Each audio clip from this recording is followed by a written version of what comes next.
তো প্রতিদিন সকালবেলা তো নাস্তা হিসেবে রুটি বা পরোটা খাওয়া হয়, মাঝে মধ্যে আবার ভাত ভাজিও খাইতে। আজকে চিন্তা করলাম শীত যেহেতু মানে পড়েছে ভালোই, তাই একটু খিচুড়ি রান্না করবো। আর শীতের সময় খিচুড়ি, গরম গরম খিচুড়ি সকালবেলা নাস্তা হিসেবে খেতে কিন্তু ভালোই লাগে। তাই প্রথমে আমি চাল ডাল ভালোভাবে ধুয়ে নিয়েছি, ধুয়ে পেঁয়াজ, বেশ কিছু পরিমাণে পেঁয়াজ মরিচ কুচি দিয়েছি, দিয়ে লবণ হলুদের গুঁড়ো মরিচের গুঁড়ো আর আদা রসুনটা একটু থেতো করে দিয়েছি। থেতো করে দিলে হয় কি খিচুড়িতে গ্রানটা অনেক সুন্দর আসে আর খেতেও ভালো লাগে। একবার হলো আপনারা যারা খান না এইভাবে ট্রাই করে দেখতে পারেন। তো পরিমাণ মতো সয়াবিন তেল দিয়ে দিয়েছি, দিয়ে হাত দিয়ে মাখিয়ে খিচুড়িটা আমি মিডিয়াম আঁচে চুলায় বসিয়ে দিয়েছি। তো বলক চলে আসলে ঢাকনা দিয়ে ঢেকে দিয়েছি। তো বেশ কিছু সময় নিয়ে আমি রান্নাটা করে নিয়েছি। রান্নাটা হয়ে গেলে উপর দিয়ে কিছু ধনিয়া পাতা কুচি দিয়ে নামিয়ে নিয়েছি। খিচুড়িটা হয়ে গিয়েছে আমার।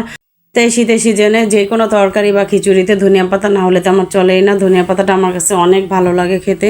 তো সাথে আমি ডিম ভাজা আর বেগুন ভাজাটা করে নিয়েছি, আর সাথে দুটো শুকনো মরিচ ভাজাও করে নিয়েছি। গরম গরম খিচুড়ির সাথে বেগুন ভাজা, ডিম ভাজা, সাথে যদি শুকনো মরিচ ভাজা থাকে তাহলে তার কোনো কথাই নেই। তো আজকে খিচুড়িটা খুবই মজার একটা খিচুড়ি হয়েছে, তো আমার বাচ্চারা অনেক পছন্দ করে খেয়েছে।